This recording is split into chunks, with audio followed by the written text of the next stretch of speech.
Bonjour, je suis un peu en retard aujourd'hui, j'ai dû accompagner ma fille à l'école. J'aimerais te parler de la paix et que la paix puisse être dans ta vie aujourd'hui. Ça fait partie du fruit de l'esprit. Quand je pense à la paix, je pense aux relations.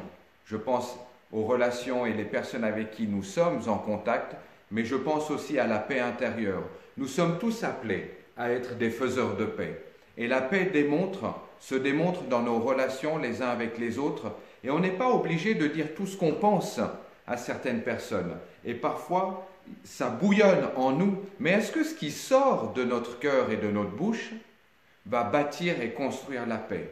C'est tout le but de Paul quand il parle en Galatie et quand il donne dans Galates 5, 22 le fruit de l'esprit et tous ces éléments. C'est parce qu'il savait la tension qui était là intérieurement et que pour être un disciple de Jésus, pour être un ami de Jésus, pour avoir Jésus dans notre vie, eh bien ce fruit doit pouvoir grandir dans tout son contexte.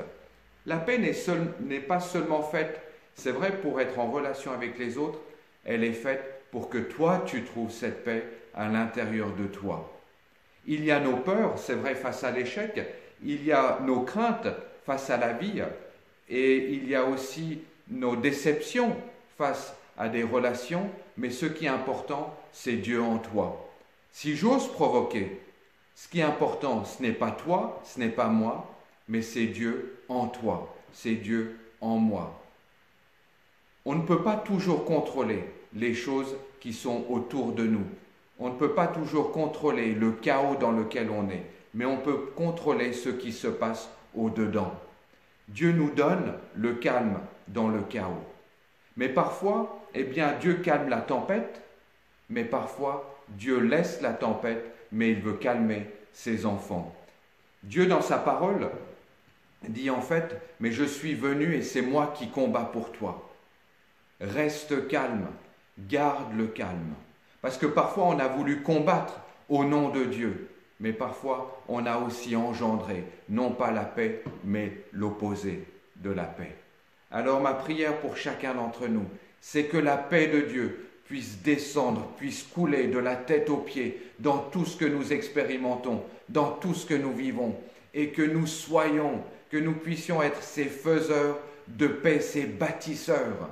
Alors oui, on ne l'a pas toujours été, et alors recommence.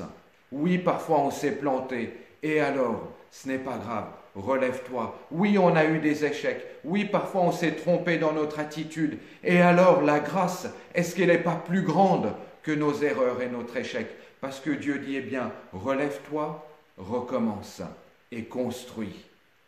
Et c'est de cette manière que Dieu est venu sur la croix. Il a effacé et il nous a permis de redémarrer. Alors redémarre aujourd'hui dans ce que tu dois vivre et que la paix de Dieu puisse venir. Je te souhaite de tout mon cœur une excellente journée dans la présence et l'intimité de Dieu.